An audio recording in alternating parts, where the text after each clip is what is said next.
మంచిది.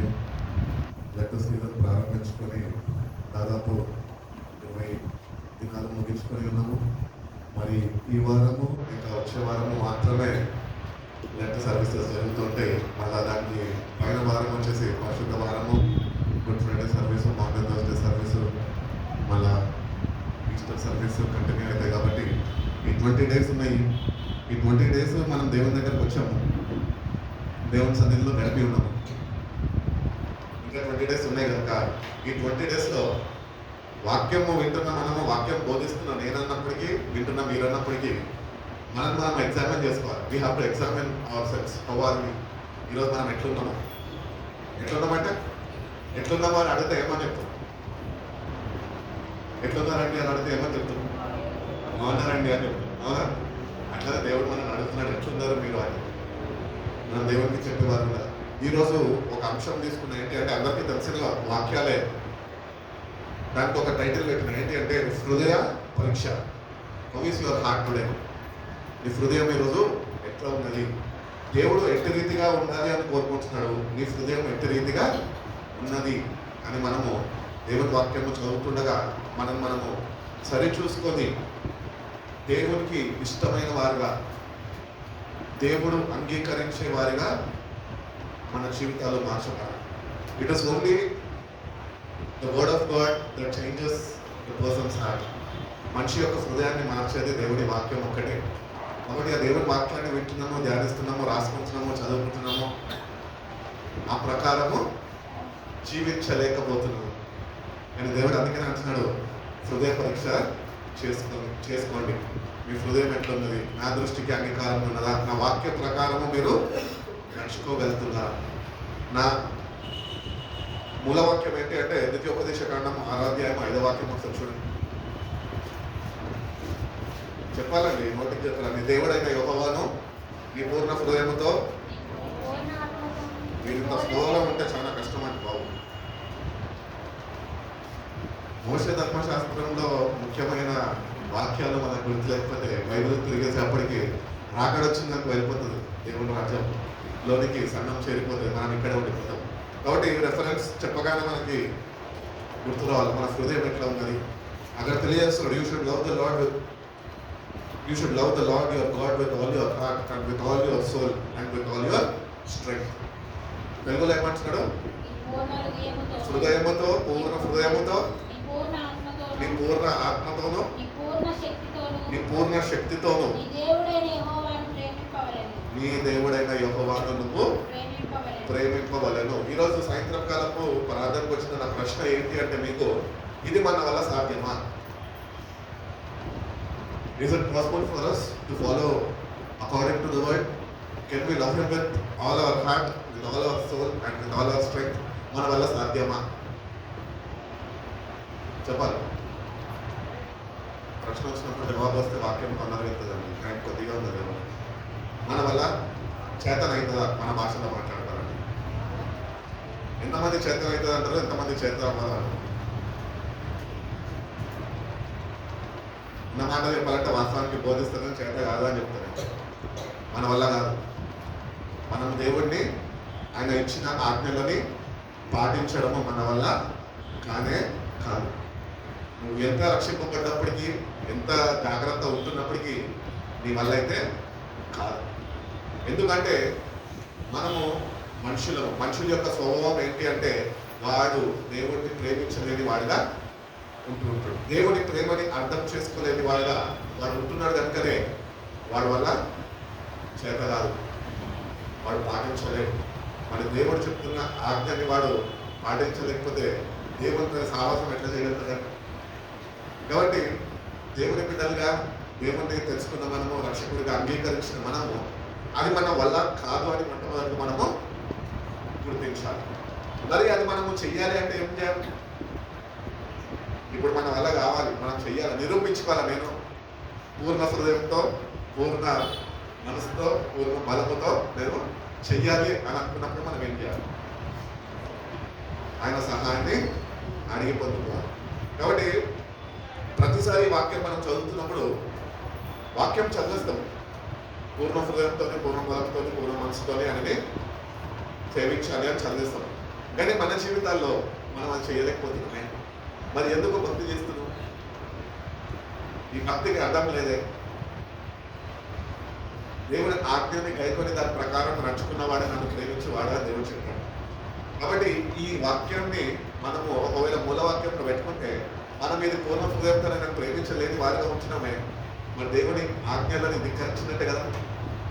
ఆజ్ఞ అతిక్రమమే పాపము, వాక్యంని ధిక్కరించితే పాపం. మనం చేయలేకపోతున్నాం కాబట్టి పాపము మనలో ఉంటున్నది. ఎందుకంటే we are not able to love God with all our heart. ఈ పూర్ణ హృదయంతో ఆయన ప్రేమించలేకపోతున్నాం కాబట్టి అది కూడా ఒక పాపమే. మోషే ధర్మశాస్త్ర ప్రకారము అది పాపం. దేవుడు కొత్త నిబంధనలకు వచ్చినా కూడా దేవుడు అదే చెప్పాడు. ఏమని చెప్పాడు? మత్తయి సువార్త 22లో అంటాడు కదా. ఒకసారి చూడండి. కాదు, మత్తయి సువార్త 22 కాదు. మత్తయి సువార్త 22వ అధ్యాయము 37వ వాక్యం. అందుకు ఆయన నీ పూర్ణ హృదయంతోను, నీ పూర్ణ ఆత్మతోను, నీ పూర్ణ మనస్సుతోను నీ దేవుడైన ప్రభువును ప్రేమింపవలనని అని ఉన్నాడు. అది అటు రీతిగా ఉన్నది అని దేవుడు చెప్తున్నాడు. లూకాసు వార్త 10వ అధ్యాయం 27వ వాక్యంలో ఏమంటున్నాడు? నీ దేవుడైన ప్రభువును నీ పూర్ణ హృదయంతోను, నీ పూర్ణ మనస్సుతోను, నీ పూర్ణ శక్తితోను, నీ పూర్ణ వివేకముతోను ప్రేమింపవలనని, ఇదివలే నీ పొరుగువాడిని ప్రేమింపవలనని వ్రాయబడి ఉన్నదని చెప్పాడు. చూడండి, అక్కడ మోషే ఆజ్ఞల ప్రకారము నీ పూర్ణ హృదయంతోనే నువ్వు దేవుణ్ణి ప్రేమించాలని చెప్తున్నాడు. ఇక్కడ కొత్త నిబంధన వచ్చినాక యేసు ప్రభు యొక్క బోధలో కూడా నువ్వు నీ దేవుడైన యెహోవాని నీ పూర్ణ హృదయంతో, నీ పూర్ణ మనసుతో, నీ పూర్ణ బలముతో నువ్వు ఆయనని ప్రేమించాలి, ఆయన సేవించాలి. అట్టి రీతిగానే నీ పొరుగు వారిని నువ్వు ప్రేమించాలి. ఆ వాక్యం చదువుతున్నప్పుడు ఒక గ్రహింపులోనికి మనము కలిగి జీవించాలి. ఏంటి అంటే, పొరుగు వారిని నువ్వు ప్రేమించే వ్యక్తిగా అయితే కనుక నువ్వు దేవుని ప్రేమని రుచి చూచిన వ్యక్తివి.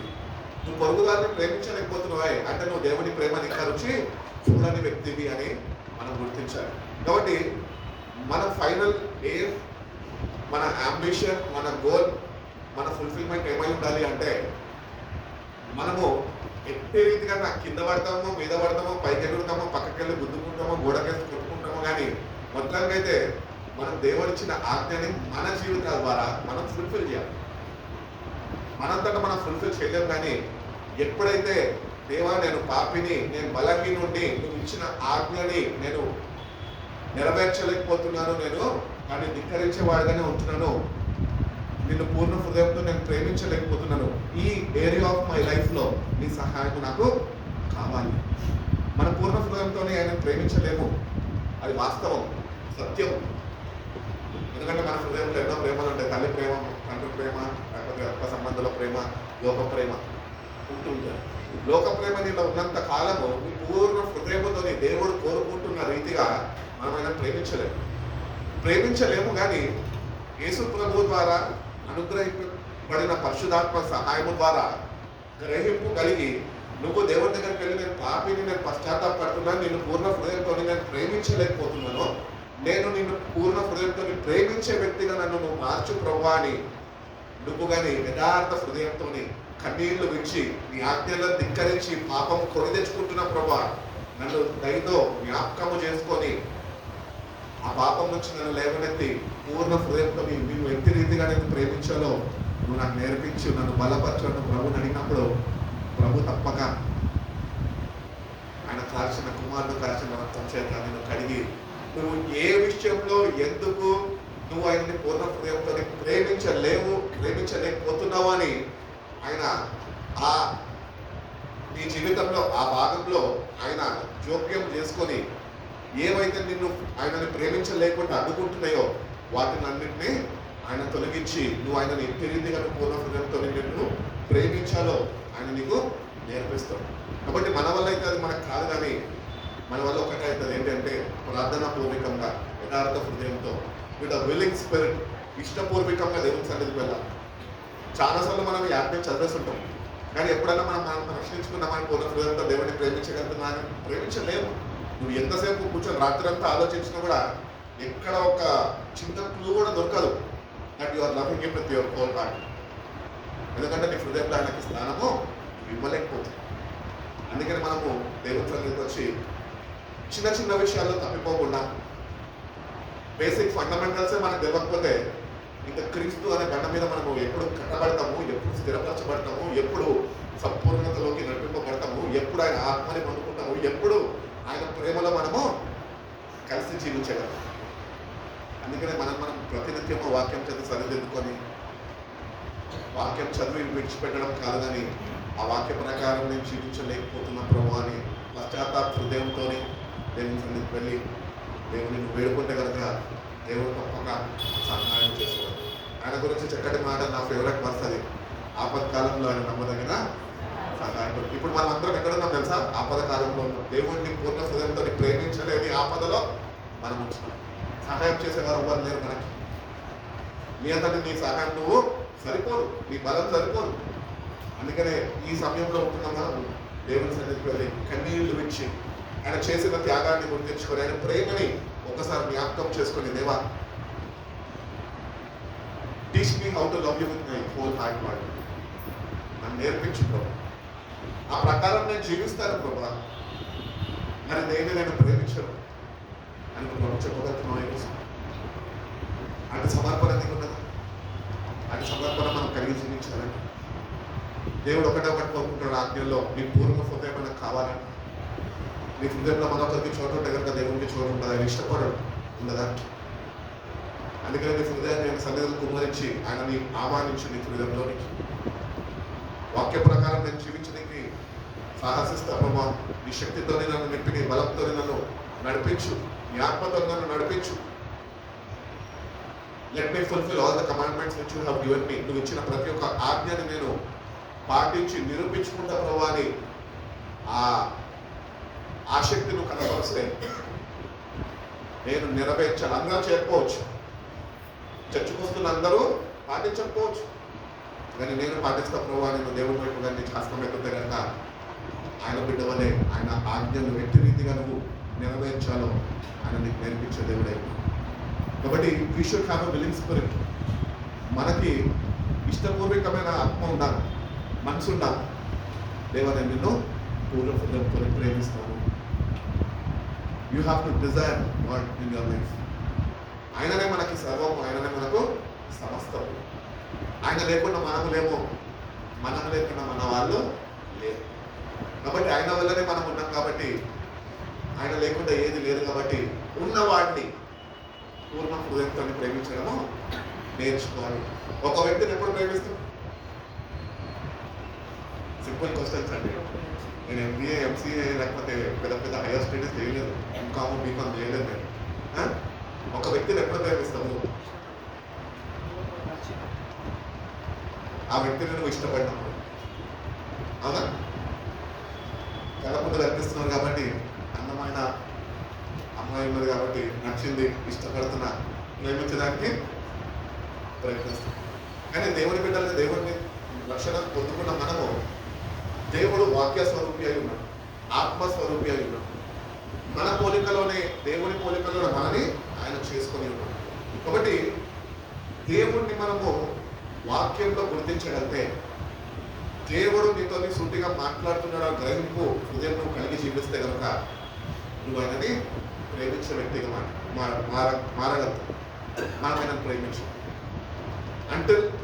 Unless you recognize God in your life personally, you cannot love him.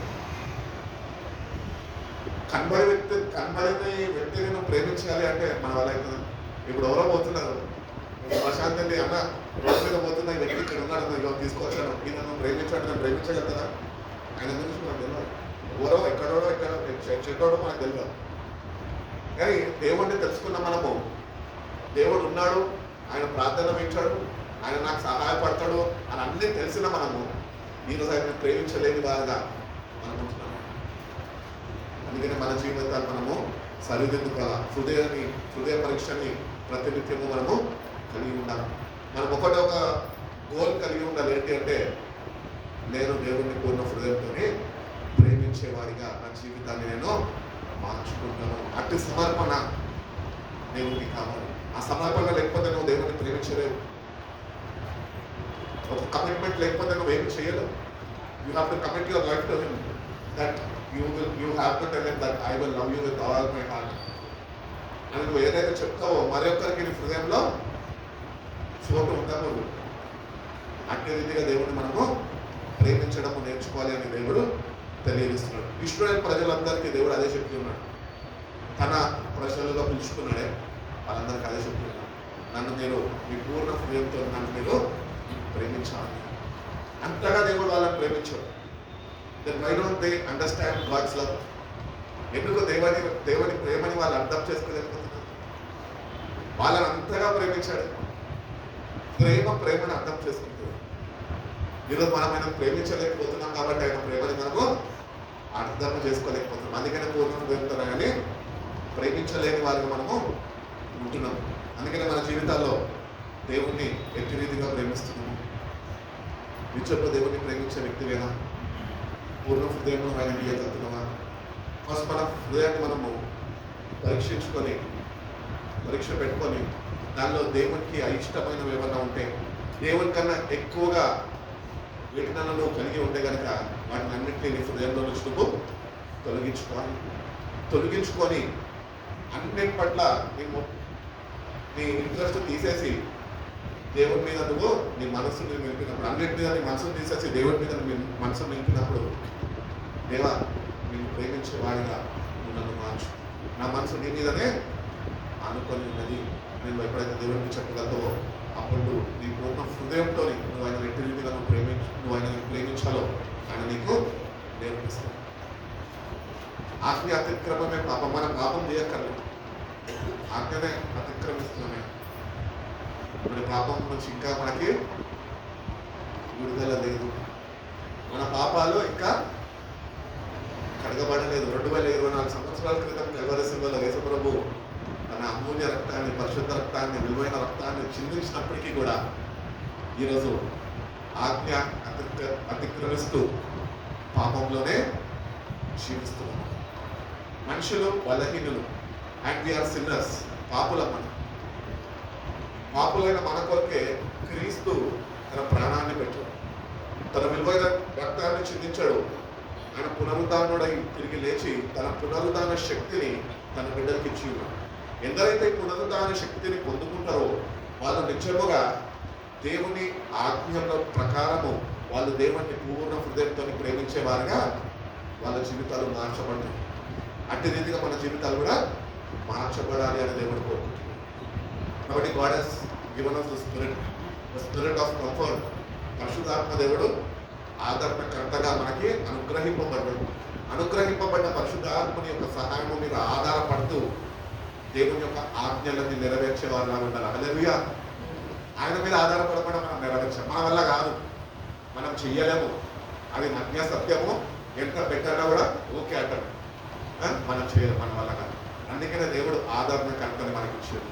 ఆయన మీద మనం ఆధారపడినప్పుడు He will teach you how to love the Lord with all your heart, with all your soul and with all your strength. ఆయననే నీకు నేర్పిస్తాడు, ఆయననే నేను బలపడతాడు, ఆయన నీకు ఎట్లా ప్రేమించాలో ఆయనని నీకు బోధిస్తూ వస్తాడు. కాబట్టి దేవుడిని మనం ఈరోజు నిజంగా ప్రేమించిన వారిగా ఉండాలంటే ఆదరణకర్త అయిన పరిశుద్ధాత్మ దేవుడి మీద ఆధారపడి పాపినను ఒప్పుకొని నేను ప్రేమించలేకపోతున్న ప్రభావం యథార్థ హృదయంతో నువ్వు ఆయన సన్నిధిలో పశ్చాత్తపడి కానీ నువ్వు ప్రార్థన చేసుకుంటే కనుక దేవుడు తప్పక తన పంపిన పరిశుద్ధాత్మతో నిన్ను నన్ను అందరినీ బలపరిచి మనందరినీ దేవుడిని పూర్ణ హృదయంతో ప్రేమించేవారుగా, దేవుని ప్రేమని నిజంగా రుచి చూచి ఆ ప్రేమలో నిలిచి ఉండి ఆ ప్రేమతోని బలపరచబడి అట్టి రీతిగా ఆ ప్రేమతోని కట్టబడే వారిగా దేవుడు మన జీవితాన్ని ఆయన స్థిరపరుస్తాను అని దేవుడు తెలియజేస్తాడు. కాబట్టి మన జీవితాలు ఈరోజు సమర్పణతో దేవుడు సన్నిధికి వచ్చి ప్రభు నిజంగా నేను ప్రేమించలేకపోతున్నాను అని you have to feel sorry. ఇంతకాలం ఒక నటనలో నేను జీవించినప్పుడు మందిరానికి వెళ్ళి నిన్నే ప్రేమిస్తున్నాను అని పాడుతున్నా ప్రభా, కానీ ప్రేమించలేని వాడిగా నేను ఉంటున్నాను. Accept that you are a sinner. ఎంత గొప్ప పాపివో నువ్వు, ఎంత భయంకరమైన పాపివో నువ్వు ఆయన సన్నిధిలో ఒప్పుకో, కన్నీళ్లు విడు. వాక్యం వినగానే వాక్యము కొద్దిగా మనసుకి గుచ్చుకొని, దేవుని వాక్యం కంపల్సరీ గుచ్చుకుంటుంది. గుచ్చుకొని ఏదో వాక్యం బాగానే ఉంది కదా, దేవుడు మాట్లాడాడు కదా అని చెప్పేసి 2 కన్నీళ్లు విడిచేసి, దేవా నేను పూర్ణ హృదయంతో నేను ప్రేమించలేకపోతున్నాను, లేదా క్షమించని కన్నీళ్లు తెచ్చుకొని ఆమె వెళ్ళిపోతే యథావిధిగా నువ్వు జీవిస్తావు. అట్టి రీతిగా కాదండి. You have to really feel sorry for your since. నువ్వు చేసిన పాపాలు, చేస్తున్న పాపాలు ఏవైతే ఉన్నాయో దేవుడిని ప్రేమించే విషయంలో నువ్వు ఆయన ప్రేమించలేకపోతున్నావు, దాని నిమిత్తము, అందు నిమిత్తము కన్నీళ్లు విడుస్తూ దేవుడు మళ్ళా తను తాను నీతోని సమాధానం పడేంత వరకు, నీతోనైనా సమాధానం పడేంత వరకు నువ్వు పశ్చాత్తాపడుతూనే ఉండాలా. దేవుని యొక్క ఆదరణ కొరకు, ఆయన సహాయం కొరకు నువ్వు ఆయన సన్నిధిలో వేచి ఉండాలి అని దేవుడు తెలియజేస్తుంది. కాబట్టి repentance is not just crime. Repentance అనేది నిత్యముగా you have to feel sorry for your sins. ఈ పాపాల నిమిత్తం నిజమైన పశ్చాత్తాపము హృదయము నువ్వు దేవుని సన్నిధిలో సంపాదించే వాడిగా ఉన్నప్పుడే ఆ దేవుడు అనుగ్రహిస్తున్న ఆదరణ నువ్వు పొందుకొని మళ్ళా యథావిధిగా దేవునితోని సావసించేవాడుగా, దేవునితోని నడుచుకునేవాడుగా, ఆజ్ఞలను పాటించి ఆజ్ఞలని నీ జీవితంలో నువ్వు ఫుల్ఫిల్ చేసేవాడిగా నీ జీవితము ఆత్మ ద్వారా నడిపింపబడుతుంది. అందుకని బైబిల్లో చక్కటి మాట ఉంటుంది కదా, ఎందరైతే ఆత్మ చేత నడిపింపబడతారో వాళ్ళు మాత్రమే దేవుని కుమారులు. ఆజ్ఞలు పాటించేవాడు దేవుని కుమారుడు, ఆజ్ఞలను ధిక్కరించేవాడు దేవుని కుమారుడు ఏమాత్రము కాలేడు. కానీ వాడు ఒక భ్రమలో ఉంటాడు, నేను దేవుడిని నమ్ముకున్నా, రక్షణ పొందుతున్నా, కానీ ఆజ్ఞలను ధిక్కరిస్తున్నాని ఆ గ్రహింపు హృదయం వాడికి అనుగ్రహింపబడదు. కాబట్టి అంత రీతిగానే వాడు మోసపోయి వాడికి అనుగ్రహింపబడే రక్షణని వాడు పోగొట్టుకుంటాడు. అందుకనే we have to depend on the Holy Spirit. We have to learn how to depend on the Holy Spirit of God. దేవుని ఆత్మ మీద వ్యక్తి రీతిగా ఆధారపడాలో ప్రతి ఒక్క క్రైస్తవుడు వ్యక్తిగతంగా వాడు తెలుసుకోవాలి. ఎవరో నేర్పించక్కర్లేదు. వ్యక్తిగతంగా మనము దేవునితోని సమయము గడిపినప్పుడు ఆయననే మనకి నేర్పించేవాడు. నేను ఎన్నోసార్లు బైబిల్ కాలేజ్ పంపిస్తాను. ఎంతైతే పర్వాలేదు, డబ్బు గురించి నువ్వు ఏమి చింతించదు. దేవుడు నీకు మంచి సేవనిచ్చాడు, నీకు ఆదగారిని ప్రేరేపించి మందిరాన్ని స్థాపించాడు, నువ్వు మందిరాన్ని బలంగా నడిపియాలా. నేను బైబిల్ కాలేజ్ పంపిస్తాను, బైబిల్ కాలేజ్లో నేర్చుకుని వచ్చేసి తరగతి చేతి వాళ్ళు నీకు మంచి ట్రైనింగ్ ఇస్తారు, నువ్వు వచ్చి నేర్పించాను. నేను ఒకటో మాట, నాకు తెలుగు కూడా రాదు. నాకు ఎవరి సిద్ధాంతాలు వద్దు అన్న, సిద్ధాంతాలు అంటే మీనింగ్ కూడా తెలియదు నాకు. ఆ మాటతో నేను పలికినాను. వాడు నేర్పించక్కర్లేదు, వీడివి వాడివి నాకు అక్కడనే లేదు, కావాలంటే నేను నేర్చుకుంటా అని చెప్పిన అట్టి రీతిగానే దేవునితో కూర్చున్నప్పుడు దేవుడు నేర్పిస్తూ వచ్చాను. మనం దేవునితో కూర్చున్నప్పుడు ఆయన నేర్పించే దేవుడు అయ్యాం. నీకు అంత సమయం ఉండదా ఆయనతో గడపడానికి? నువ్వు ఆయనతో ఎక్కువ సమయం గడిపితే నువ్వు నిరూపించుకోగలుగుతావు. ఏంటో తెలుసా? That I'm loving you with all my heart. పూర్ణ హృదయంతో నేను ప్రేమించగలుగుతున్నా. ఆ విషయం కానీ మనం ఒకసారి ఆలోచిస్తే కనుక ఎంతసేపు ఎంత గడుపుతున్నాం? మా అంటే 1 గంట, లేకపోతే 2 గంటలు. ఆయనమో పూర్ణ హృదయం కోరుకుంటాడు. పూర్ణ హృదయం అనగా ఆయన దేవుడు ఏమని భావిస్తున్నాడంటే, పూర్ణ హృదయం అంటే 24/7 నువ్వు దైవ ధ్యానం, దేవుని జ్ఞానంలోనే నువ్వు ఉండాలి. అది పూర్ణ హృదయంతో ప్రేమించినట్టు మన వల్ల అవుతుంది. ఎప్పుడు తెలుసా? నువ్వు దేవుని సన్నిధిలో కూర్చుని దేవునితో గడిపినప్పుడు, దేవుడిని నీకు బోధించి నాకు నేర్పించుకున్నామని నువ్వు అడిగినప్పుడు దేవుడిని తప్పక నేర్పించిన దేవుడే. వాడి దేవుడి దగ్గరకు వచ్చినప్పుడు మనం ఎగ్జామిన్ చేసుకొని మన జీవితాలు మనము సరిదిద్దుకునే వారిగా మనము ఉండాలి. చిన్నపిల్లలం కాదు కదండి. ఇంకా ఎవడో వచ్చి చెప్పి ఎవడో మనం సరి చేయాల్సిన అక్కర్లే. మనం పాపులంగా తెలుసు, దేవుని దగ్గరకు వెళ్ళి పశ్చాత్తాపడితే ఆయన పాపాలను క్షమిస్తాడని తెలుసు, మళ్ళీ ఆయన దగ్గరికి చేర్చుకుంటాడని తెలుసు, మళ్ళీ ఒక పవిత్రమైన జీవితం అనుగ్రహిస్తాడని తెలుసు, మళ్ళా పాపం జోలికి పోక ఎట్టి రీతిగా పరిశుద్ధమైన జీవితంలో మార్గంలో నడుచుకోవాలో నేర్పిస్తాడని తెలుసు. కానీ మనం చెయ్యం. అదే వచ్చిన బలహీనత మనం.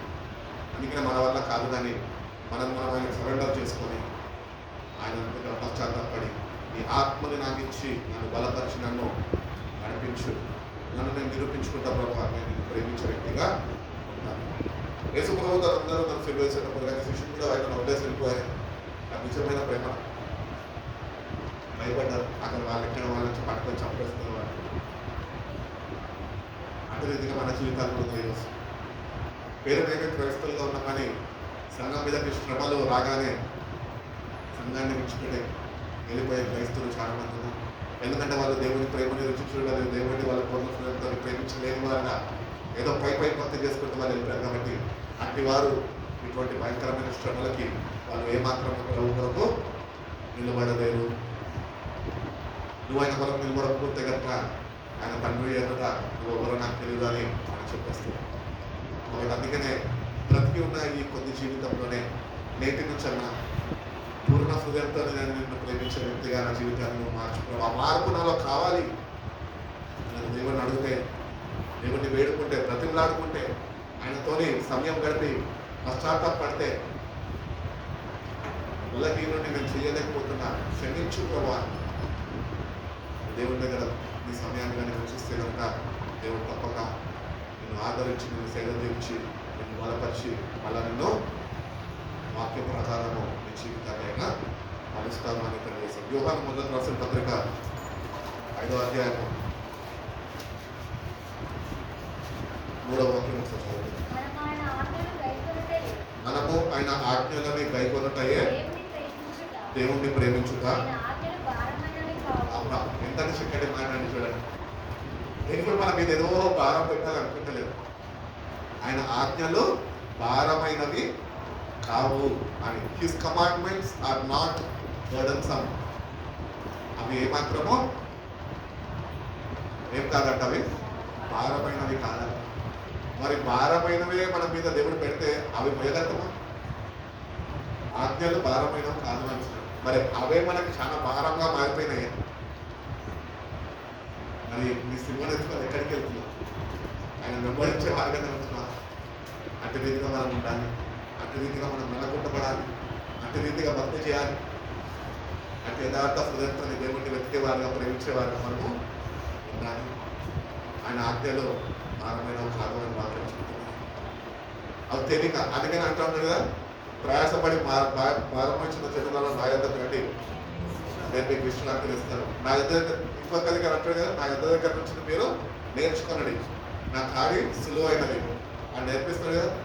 మరి ఆయన దగ్గర మీరు నేర్చుకోలేదు. కానీ ఈరోజు మనం ఎట్లుంటున్నాం అంటే, భక్తి చేసుకుంటున్న క్రైస్తవులు మనం ఎట్లుంటున్నాం తెలుసా? ఆజ్ఞలను ధిక్కరించే వారుగా ఉంచినాము. ఆజ్ఞలను పాటించాలని బోధకుడు బోధ చేస్తే అది మనకు భారంగా హృదయానికి తడుతుంటుంది. నా వల్ల కాదులేదు, నేను చేయలేదు. చేసే వాళ్ళు చేసుకుంటారు. మనకు ఎందుకు? మనం చేసేది మనం చేస్తాం. దేవుడు అందరినీ ప్రేమిస్తాడు కదా. నేను దేవుడిని కొద్దిగా ప్రేమిస్తే ఏమో, ఎక్కువగా ప్రేమిస్తే దేవుడు ఏమని కోరుకుంటున్నాడంటే, తన ప్రజలని వాళ్ళ పూర్ణ హృదయంతో ఆయన ప్రేమించనేది కోరుకుంటున్నాడు. అది దేవుని ప్రేమని అర్థం చేసుకున్నాడు. మనం కూడా ఆయన పూర్ణ హృదయంతో ప్రేమించడం ప్రారంభిస్తేనే ఆయన హృదయం అంటే మనకి అర్థమైంది.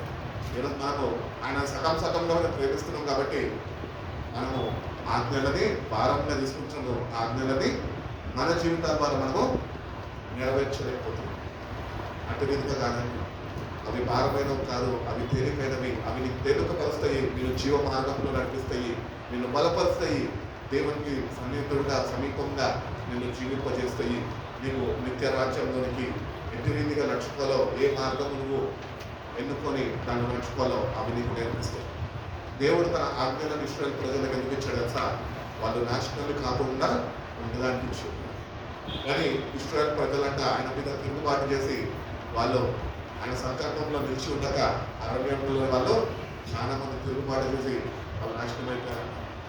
కాబట్టి మన జీవితాల్లో కూడా యేసుప్రభు మధ్యవర్తిగా వచ్చి నీకు మనకి దేవుడికి మధ్యగా యేసుప్రభు వచ్చి ఆ ఆజ్ఞలని 2 ఆజ్ఞలుగా మార్చేశారు. పూర్ణమైన హృదయంతో దేవుడిని ప్రేమించాలా, మనసుతోని నీ బలంతో నువ్వు ఆయనని ప్రేమించాలా, ఆయనను సేవించాలా, అదే రీతిగా నీ పొరుగు వారిని ప్రేమించాలి. కాన్సెప్ట్ ఏంటి అంటే, నీలో దేవుడి ప్రేమ ఉంటే నువ్వు ఆయనను ప్రేమిస్తావు. నీలో దేవుడి ప్రేమ లేదు కాబట్టి నువ్వు ఆయన ఆజ్ఞలని గైకొని నువ్వు దాని ప్రకారము జీవించలేవు. నీలో ప్రేమ కొలువైపోయింది. ప్రేమ లేని వాడిగా, దేవుడిని ప్రేమించలేని వాడిగా. అందుకనే పోగొట్టుకున్న మొదటి ప్రేమని నువ్వు మళ్ళా పొందుమంటాడు ప్రకటన గ్రంథం అంటారు. అంటే మనం మీరు ఏం చేస్తాం తెలుసా? దేవుని ప్రేమని పొందుకొని ఉన్నాము, కానీ పొందుకున్న ప్రేమను ఏం చేస్తాం? పోగొట్టుకున్నాం. ఈరోజు మందిరానికి ఎందుకు నడిపింపబడుతున్నాం తెలుసా? పోగొట్టుకున్న ప్రేమని తిరిగి మళ్ళా పొందుకున్నాం. అందుకనే ఎప్పుడైతే దేవుని సన్నిధికి వచ్చి నువ్వు ఉద్యోగంగా నీ మనసుని దేవుడి మీద నింపగలుగుతావో, ఆ ప్రేమను ఏదైతే నువ్వు పోగొట్టుకున్నావో దాని గురించి నువ్వు ప్రభు సన్నిధిలో వేడుకొని ప్రాధేయపడి కన్నీళ్ళు విడిచి పాపిని ఒప్పుకొని తిరిగి ఆ ప్రేమ నాకు కావాలి ప్రభా నువ్వు ఆయనని బ్రతిమలాడుకుంటావో, మళ్ళీ తిరిగి ఆయన ప్రేమ నువ్వు పొందుకునే కృపను దేవుడిని కనుకరిస్తాడు. అప్పుడు మళ్ళీ తిరిగి నీ పూర్ణ ప్రేమతో నువ్వు ప్రేమించడం ప్రారంభించగలుగుతావు. ఎంత మంచి అనుభవం అండి. ఇటు రీతిగా అనుకోబడాలి, ఇటు రీతిగా మనం నడవాలి. మన ప్రేమ మనకు అర్థమైనట్టే మన ప్రేమ కొనసాగిస్తాం. లేదండి, ఆయన ప్రేమను అర్థం చేసుకొని ఆయన ప్రేమని కలిగి ఆయన ఆజ్ఞలన్నింటి మనము మన జీవితాల్లో మనం నెరవేర్చుకునే వారుగా మనం ఉండాలి. మన నెరవేర్పులోనికి మనము తీసుకోవాలి. ఈరోజు ఎంత భక్తి చేసినా కూడా నాకు ఒకటే అనిపించింది, ఏంటి తెలుసా, ఇంత భక్తి చేసి ఇంత పరిశుద్ధంగా జీవించి ఇంత భక్తి సాగరాల్లో మునిగిపోయి మంచి సీనియర్టీ ఉంది, నాకు నిలబడితే అభిషేకం లాగా సంఘాన్ని ఊపేస్తాను అని అనుకుంటే ఆఖరికి నాలో ఒక లోపం ఉంటుంది. ఏంటి తెలుసా, దేవుడు వచ్చి నాకు నేను పాటించలేకపోయాను. ప్రేమ లేని వాడిగా నేను ఉన్నాను. కానీ ఆరాధన బలంగా చేశాను, 3000 సంఘాన్ని ఊపేశాను, వాయిద్యాలతో మళ్ళొక రాజ్యంలోని దింపేసి అట్మాస్ఫియర్ క్రియేట్ చేసేసాను. కానీ రేపు దేవుడి రాజ్యానికి వెళ్ళి ఆయన ముందు ఆయన ఎదురుగా నేను నిల్చున్నప్పుడు దేవుడు ఒకటే అంటాడు, నువ్వు ఇంత బలంగా వాడబడ్డావు, అన్నీ చేసావు, కానీ ఆజ్ఞలు నేను ఇచ్చింది నువ్వు ఒక్కదాన్ని నువ్వు మిస్ అయిపోయావే, ఒక్కటి మిస్ అయిపోయిన పాపమే, నీకు లోపల ఎంట్రీ లేదు అంటాడు. అప్పుడు ఏం చేస్తాను, నా భక్తి ఏమైపోతుందని. అందుకనే నేను ఈ అంశానికి హృదయ పరీక్ష అని పెట్టినాను.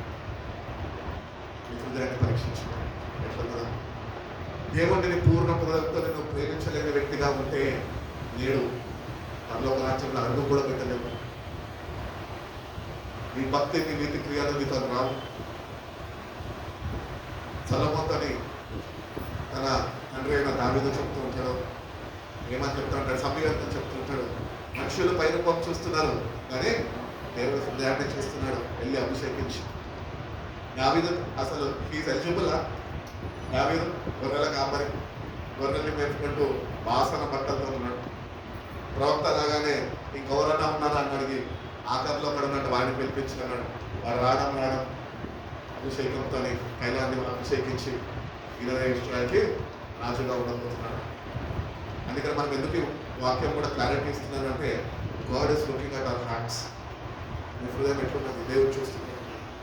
హృదయాంతరంగాన్ని పరిశీలించి ఆయన ఈజ్ ఎగ్జామినింగ్ యువర్ హార్ట్. అందుకని గాడ్ ఇస్ ఎగ్జామినింగ్. ఎంత జాగ్రత్తగా ఉండాలి మనం.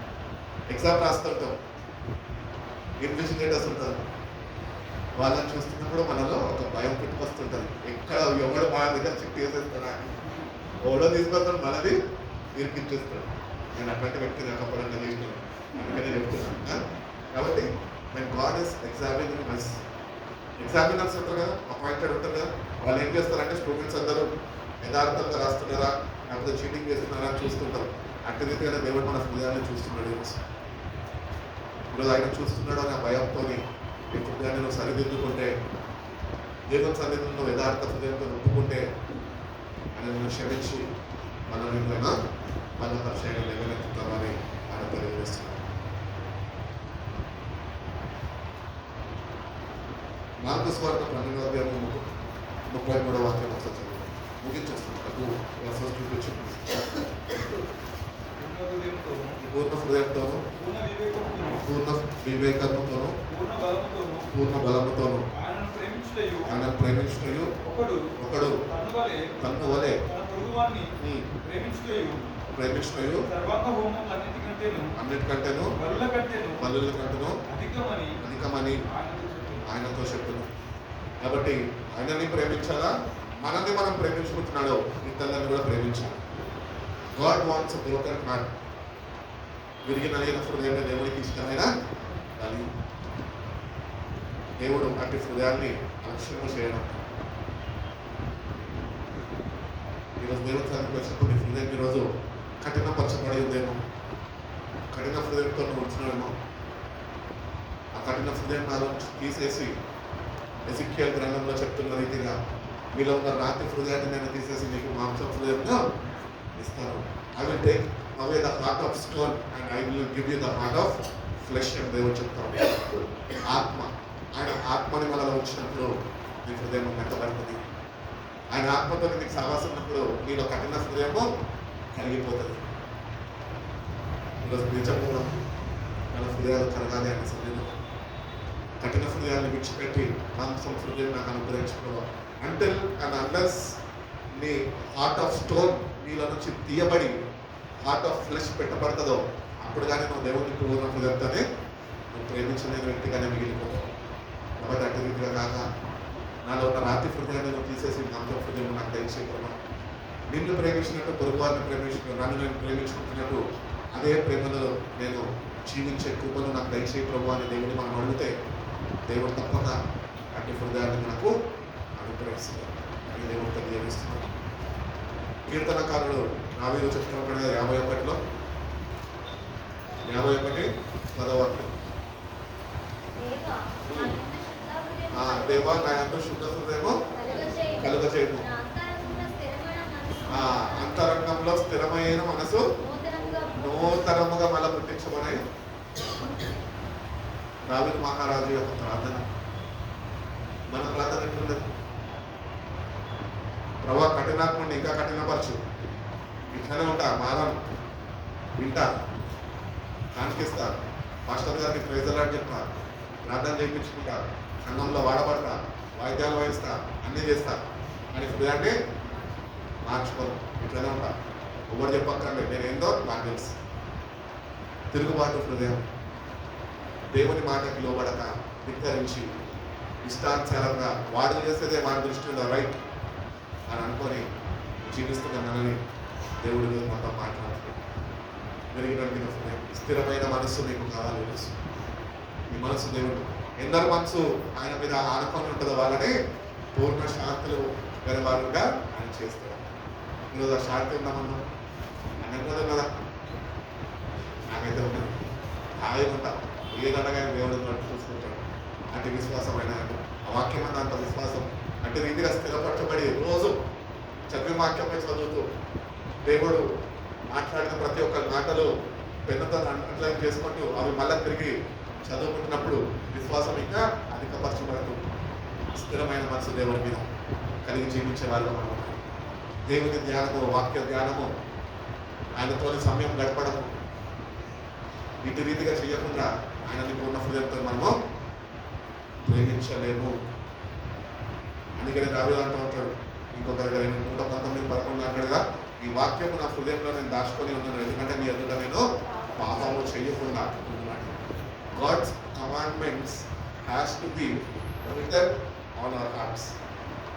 ద్వితీయోపదేశకాండం మూల వాక్యం చూపిస్తాయి కదా, దాంట్లో కింద వాక్యం అంటూ ఉంటాడు 6వ అధ్యాయము 5వ వాక్యం చదువుకుందాం. 6వ వాక్యంలో అంటారు, ఇది మీ పిల్లలకి నేర్పించి మీరు నడుచుచున్నప్పుడు, మీరు తిరుగుచున్నప్పుడు, ఎక్కడికి వెళ్ళుచున్నప్పుడు అవి వాళ్ళకి మీరు బోధించేవారుగానే ఉండాలి. చిన్నప్పటి నుంచి మనము వాళ్ళకి నేర్పించాలి. మనకు నేర్పించారు, మరి మనం నేర్చుకోలేదే. ఒక ఎదురు దెబ్బ తగిలే వరకు మనం నేర్చుకోం. అందుకని దెబ్బ తగలకుండా నేటికన్నా మన జీవితాన్ని మార్చుకోవాలి.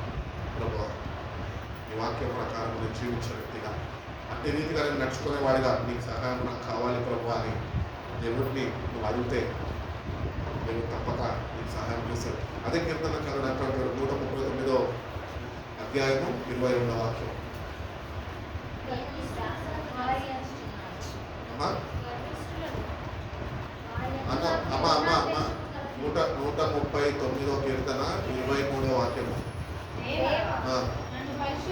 నన్ను పరిశోధించి నా హృదయంను తెలుసుకొనుము, నన్ను పరీక్షించి నా ఆలోచనలు తెలుసుకొనుము, నీకు ఆయాసకరమైన ఏమన్నా మార్గములు నా యందు ఉన్నవేమో చూడుము.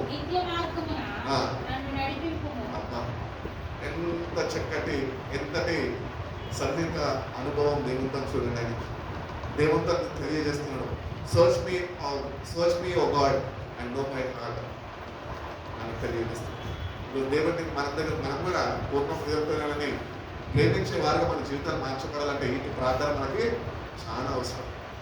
దేవుడిని అడగాల, నా హృదయాన్ని నువ్వు పరీక్షించు, నీకు ఆయాసకరం ఏమన్నా నాలో ఉంటే అవి తొలగించుకునే శక్తిని, అటువంటి కృపను నాకు తెలుసు. చెడు మార్గాలు ఏమన్నా ఉంటే అవి నేను విడిచిపెట్టి ప్రభా నిత్య జీవపడే మార్గంలో నడుచుకోవడము నువ్వు నాకు నేర్పించు అని ప్రభుని మనం ప్రతిదినము అడిగేవారిని మనం ఉంటాం. రక్షణ పొందుకున్నాము, చచ్చిపోతే నిత్య జీవం వెళ్ళిపోతామంటే కానుకోలేదు. క్రియలు లేని విశ్వాసం ఉంటాం. ఈరోజు మన మర్మంలోనే ఉంచున్నాం. ఎందుకంటే దేవుని ఆజ్ఞలని గైకొనలేక, పాటించలేక, ఆయనను ప్రేమించలేక, ఆయన ప్రేమను అర్థం చేసుకునే వారుగా లేక మనము నాశనానికి గురైపోతాం. రక్షణ పొందుకొని కూడా నాశనానికి గురైపోతే ఎంత బాధాకరం. అందుకని నేటికన్నా మన హృదయాన్ని ఆయన చేతికి అప్పగించి నన్ను పరీక్షించు, మన హృదయాన్ని పరీక్షించు. నీకు ఆయాసకరమైన నాలో ఉన్నాయి ప్రభా అని ఒప్పుకో. అన్నింటినీ నాలో నుంచి తొలగించి నీ ఆత్మని నాలో ఉంచుకో. దేవుడు నువ్వు అడిగినప్పుడు దేవుడు తప్పక నీకు సహాయం చేస్తాడు. ఇరవై గ్రంథం 29:13 అంటారు కదా, when you seek me with all your heart అని దేవుడు తెలియజేస్తాడు. చదవండి ఒకసారి వాక్యం చదవండి. మీరు నన్ను వెతికిన ఎడల విచారణ చేయను ఎడల మీరు నన్ను కనుగొందురు, నన్ను నేను మీకు కనపరుచుకుందును. ఇదే యెహోవా వాక్కు. You will seek me and you will find me when you seek me with all your heart. I will be found, declares the Lord. అని తెలియజేస్తున్నాడు. దాని కింద వాక్యంలో అంటున్నాడు, and I will bring you back from the captivity and I will gather you from all the nations and places. మనము ఎప్పుడైతే పూర్ణ హృదయంతో దేవుణ్ణి వెతకడము నేర్చుకుంటామో, వెతకగలుగుతామో, ఆయన మన బతకాలన్నిటి నుంచి అయినా విడిపిస్తాడు. తను కనపరుచుకుంటాడట. ఇంకా నేను ఉన్నాను, భయపడకొని ప్రత్యక్షం అవుతాడు. దేవుడు ప్రత్యక్షం అయితే మనకి ఏమైనా కావాలా? దేవుడి యొక్క ప్రత్యక్షతనే కావాల్సింది మనకి. ఆయన ఉన్నాడు అని విశ్వసిస్తున్నాం, కానీ ఆయనతోని సన్నిహిత సావాసం లేక ఆయన ప్రత్యక్షతని పొందుకోలేకపోతున్నాం అంతే. అందుకనే నేటికైనా దేవుని దగ్గరకు వచ్చినప్పుడు పూర్ణ హృదయంతో నేను వెతికితే తాను కనపరుచుకుంటా అని చెప్తున్నాడు. ఆయన చెప్పిన దేవుడు నమ్మదగిన వాడు. ఆయన నిన్ను దర్శించడానికి సిద్ధంగా ఉన్నాడు. ఈరోజు మనం సిద్ధపడాలి. ఏంటి అంటే పూర్ణ హృదయంతో అనేది వెతికేవారుగా వెతకాలి. మనం ఏమైనా పోగొట్టుకుంటే వెతుకోమా? నీకు ఒక $500 మనీ ఇచ్చింది మీ మమ్మీ, అది ఒళ్ళు ఎక్కడో పడిపోయింది. అక్కడ ఎక్కడో వెడ్డింగ్కి వెళ్ళినవో, ఎక్కడో వివాహానికి వెళ్ళినవో, ఆ వెళ్ళిన పెళ్ళింటి వాళ్ళ ఇంట్లో ఎక్కడో అది పడిపోయింది. దాన్ని ఏం చేస్తుంది? పోయిందిలే, మమ్మీ ఇంకోటి తెలుస్తుంది, వచ్చేస్తావు ఇంటికి వెళ్ళి. అది దొరకకపోతే నాకు ఇంట్లో పెళ్ళి ఉంటుంది అని చెప్పి పెళ్ళి ఇంట్లో కూడా పని చెప్తాం. పెళ్లి పనులు ఆపేసి లింగ ఎత్తికి అంత గందరగోళం కలిగే చేసేస్తాం. ఎందుకంటే డైమండ్ రింగ్ విలువైనది 60-80 వేలు లేదండి, ₹1,00,000 అయితే డైమండ్ రింగ్ రాదు. అది పోతే ఊరుకుంటామా? ఆగం రాకపోతే అయిపోతుంది. మొత్తం ఆగం చేసేస్తాం. అందరినీ నా రింగు పోయింది, నా రింగు పోయింది, దొరికిందండి, ఇంకొక ముఖం తెలియాలంటే కూడా చెప్తుంటాం. ఎందుకు ఈ మాట చెప్తున్నా అంటే మనం దేవుడిని మన జీవితంలో పోగొట్టుకున్నాం. దేవుణ్ణి నమ్ముతున్నాం, దేవుని సన్నిధికి వస్తున్నాం, కానీ దేవుణ్ణి కలిగి జీవించలేని వారుగా దేవుని సహవాసాన్ని కోల్పోయినాం.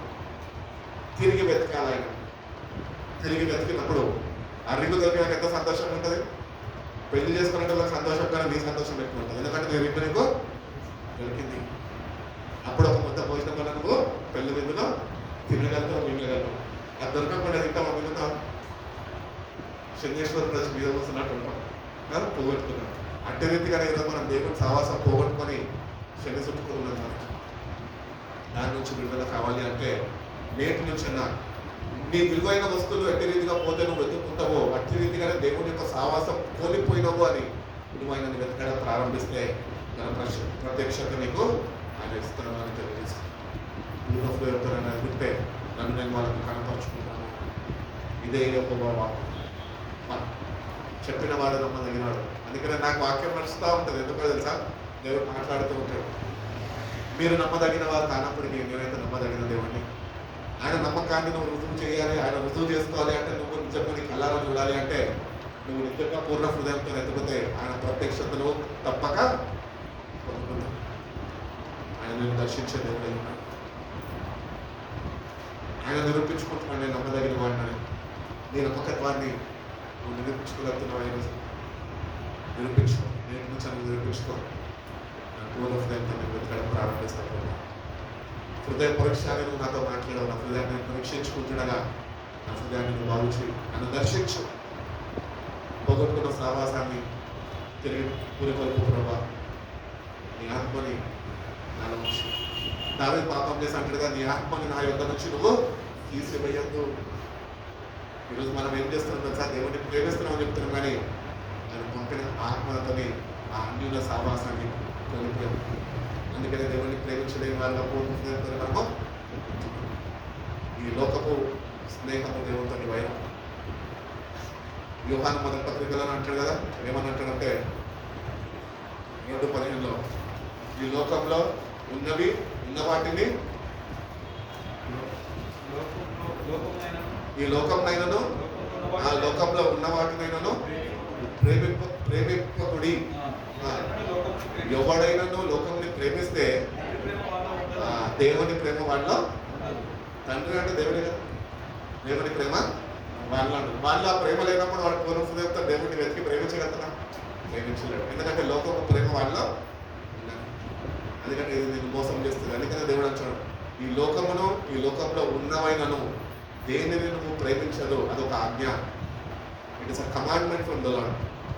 దేన్ని ప్రేమించడానికి వీలు లేదు. ఒకవేళ ప్రేమిస్తే దేవుడి ప్రేమని కోల్పోయినావు అని స్పష్టంగా వాక్యంలో ఆయన తెలియజేస్తుంది. ఒకటి లోకంలో ఉన్న వాటిని దేన్ని ప్రేమించక నిన్నే ప్రేమిస్తాను ప్రభావం మారుతున్న రీతిగా దాన్ని మనం రుజువు చేసుకోవాలి, నిరూపించుకోవాలి. పూర్ణ హృదయంతో నిన్ను ప్రేమించే వ్యక్తిగా నా జీవితాన్ని నువ్వు మార్చు ప్రభు అని దేవుడు అడిగినప్పుడు దేవుడు తప్పగా నీకు సహాయం చేస్తామని దేవుడు తెలియజేస్తున్నాడు. ఇంకొక వాక్యం చూపించి ముగిస్తానండి. మొదటి దినవృత్తాంతాలు 28వ అధ్యాయం. సారీ కొరింథీయులు ఫస్ట్ కాదు ఒక్క నిమిషం అప్పుడు అదే మొదటి ఈ తక్కువ చదువుకున్న బలం దేవుడు హృదయాన్ని, అది సమూయేలుతో చెప్తారు కదా, ఎక్కడ అది ఫస్ట్ క్రానికల్స్ దావీదును అభిషేకిస్తారు కదండి.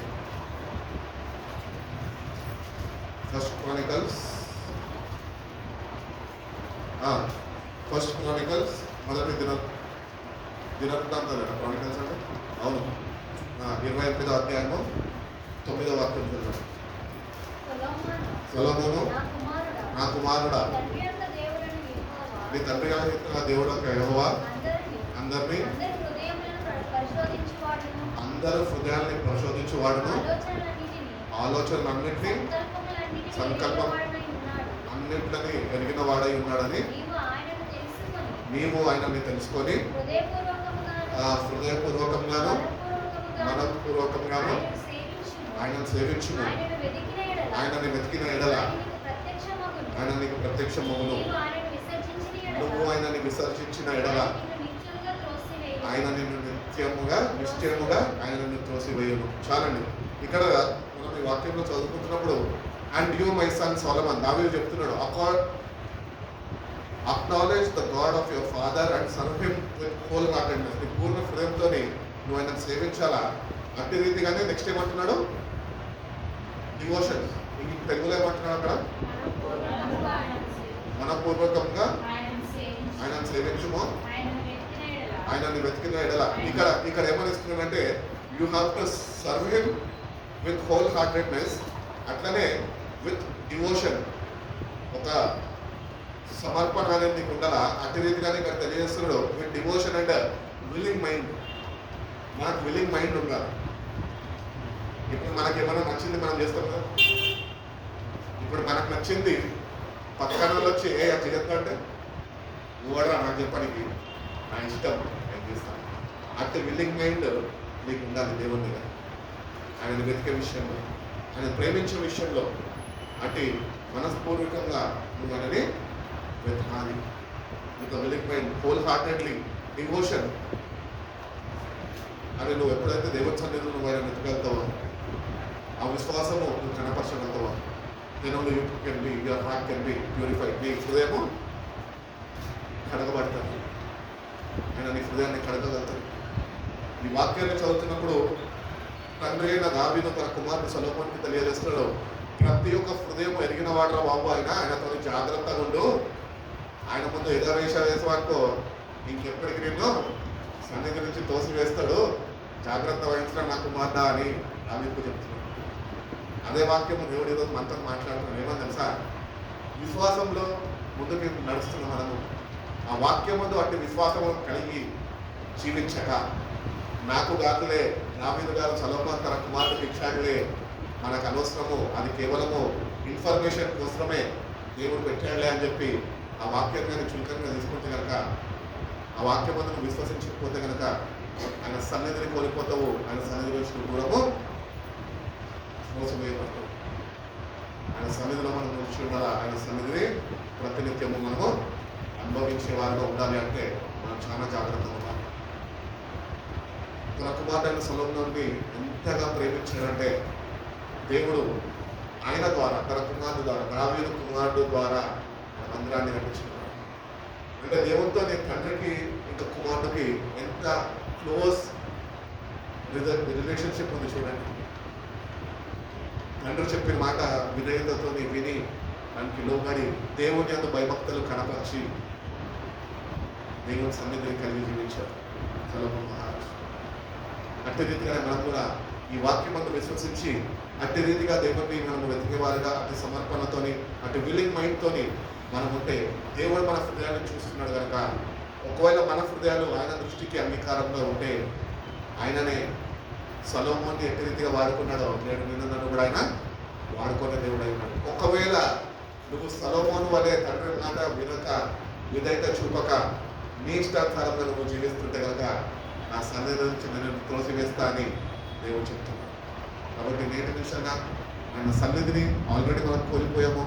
కానీ దేవుడి ప్రేమ స్వరూపి కనుక ఎక్కడైతే ఇద్దరు ముగ్గురు నామంలో ఉంటారో వాళ్ళ మధ్యలో ఆయన ప్రేమని నేటికి కూడా మన జీవితాల్లో ఆయన విస్తరింపజేస్తూ అదే ప్రేమతో మనం ప్రేమిస్తూ మళ్ళా తన వాక్యం చేత మనందరినీ ఆయన సరిదిద్దుతున్నాడు, తన ప్రేమని కనపరుస్తున్నాడు.